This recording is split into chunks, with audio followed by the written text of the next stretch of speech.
Get enough people in one place, and there's always someone that can't follow the rules. That's why, despite the fact that 99.9% of passengers know how to behave themselves on a cruise, with thousands of people on a cruise ship, there's always at least a few people who do something that they shouldn't be doing. Some of it is illegal activity, some of it is just against the cruise line's rules, but it's all things that at least some cruise passengers are doing on their vacation that they absolutely shouldn't be. There's no shortage of alcohol on a cruise, but it is expensive. As you might guess, some passengers they attempt to sneak it on. If there was one bad behavior that I could somewhat justify, it would have to be smuggling on your own alcohol. I don't condone it, but I do understand. With cocktails being 12 to 14 bucks a pop before the gratuity, bringing on a little booze of your own is justifiable to some passengers. And there are lots of products out there, from collapsible plastic flasks to fake sunscreen bottles that can help you do just that. In other words, not only does sneaking on alcohol happen, but there's even an entire industry around it. But for some people, just sneaking on a little alcohol isn't enough for them. They like to even brag about it on social media, to the point that Carnival had to emphasize that they monitor social media and even threaten removal for those caught sneaking on drinks. Now, I know lots of people do sneak on alcohol, so I'm actually interested in your thoughts on if it's something that's worth the risk or not. Put them in the comments below, because I'm interested in just how common it is, or if people are just too worried about being caught. I get that cruises are a great time to get romantic. You're on vacation, it's relaxing, and you're able to let loose, and it doesn't hurt that there are drinks everywhere, as I mentioned. No wonder people do like to get busy while on a cruise. But there are plenty of people that like to take the fun outside of the privacy of their cabin. Many people have their own stories, and on cruises that I've been on, I've witnessed it 2 separate times. On one, a couple was enjoying themselves on the balcony just 4 doors down from my room. While they weren't showing much and they weren't hanging over the rail or anything, it was obvious by the hand placement on the railing and the rhythm exactly what was going on during the middle of the day. Second, I was enjoying a drink at a poolside bar when I noticed that the woman a few seats down looked like she had just been enjoying the view, except that she had one hand up the leg of her partner's shorts, moving it back and forth. You can picture it in your mind.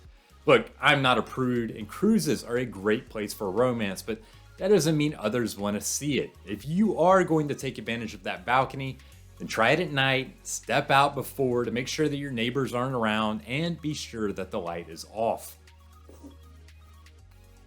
Smoking is never allowed in your cabin or even on your balcony. Smoking on a cruise ship is heavily regulated. Not only can the smell annoy some passengers, but the big risk, it's fire on a ship in the middle of the ocean. For that reason, smoking is relegated only to certain areas on the ship. Typically, this means it's only allowed on a certain portion of an outside deck and in the casino usually. Even so, some people try to smoke or vape on their balcony, and sometimes even in their own room. Every cruise line lays out clearly that smoking in the room is against the rules. In fact, they even lay out the penalties for getting caught, and that can include a $500 fine in some cases. Still, I've definitely smelled people smoking on balconies while on the ship despite these rules. So, you smokers that think you're being sneaky, just know that the smell travels pretty easy. It's better just to stick to the assigned spots. Now, what compels people to go on vacation and then get into a fist fight? Who knows, but it definitely does happen. You only need to search social media or cruise news stories for instance after instance of a brawl breaking out on a cruise ship. Seems like it happens a dozen times a year. The reasons behind the fights will vary, but I've noticed that they are often later at night when alcohol could be a contributing factor. Cruise lines, they have their own security teams since there are no police in the middle of the ocean. However, videos of the fights, they show them usually unable to do that much other than just keep things confined to a certain area. In good news, people that do fight on ships are usually kicked off in the next port, and they're not allowed to sail with the cruise line anymore. Now you're on vacation, you have the drink package, and they are just so darn easy to drink. It's no wonder that sometimes people can overdo it on the booze. If you're going to drink too much, a cruise ship, it's actually a pretty good place to do it. You don't have to drive, and your room is only a short walk away no matter where you are on the ship. And yes, plenty of us, we do enjoy ourselves while on vacation on the cruise ship. But there's a line between having a good time and having way too much. To be fair, the lines, they do advise that they can cut off anyone that seems like they've had too much to drink. And there's also a record of all the drinks that you've bought, with some lines like Carnival even limiting the number of alcoholic drinks you can have with the drink package. I feel that given the amount of alcohol available on the ship, most people are actually pretty good about knowing their limits. Still, I have definitely witnessed people having way too much, and it is not fun to see the end results. Sometimes being bad doesn't actually happen on the cruise, but it occurs well before the trip. I'm talking about people boarding the ship with warrants for their arrest.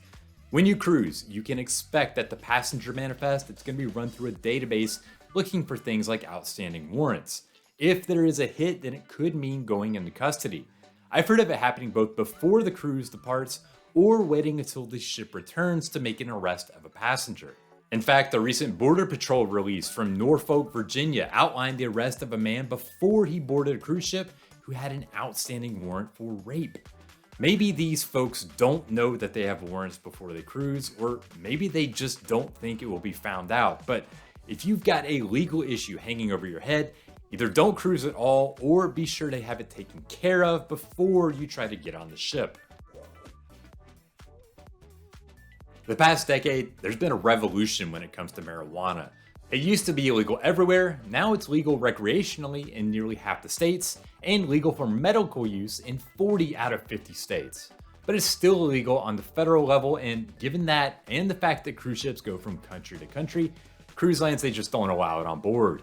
That means even if you sail from a state where it's legal, you can't bring it on the ship. So are people trying to bring on pot? You bet. I've been on some cruises where you can smell it, but more than that, you'll see warning signs saying that it's not allowed when you're boarding, and you might even see drug-sniffing dogs in the terminal. Overall, your cruise, it's a pretty safe environment. With millions of people sailing each year though, there is going to be some crime that happens on board. So to inform the public, the US Department of Transportation website, they provide updates on crimes aboard ships reported to the FBI. Under a law known as the Cruise Vessel Security and Safety Act, or the CVSSA of 2010, cruise ships that embark and disembark in the United States must report major crimes to the agency. This doesn't cover every illegal act on the ship, but it does cover major offenses that are alleged, including things like homicide or missing nationals, kidnapping, tampering with a vessel, suspicious death, sexual assault, and thefts over $10,000. Each quarter, these statistics are compiled across cruise lines and released to the public through cruise line incident reports. In 2024, for example, there were close to 170 crimes reported, with the most common being sexual assaults. So crimes, they are rare given the millions that sail, but it's still smart not to let your guard down completely, even while on vacation.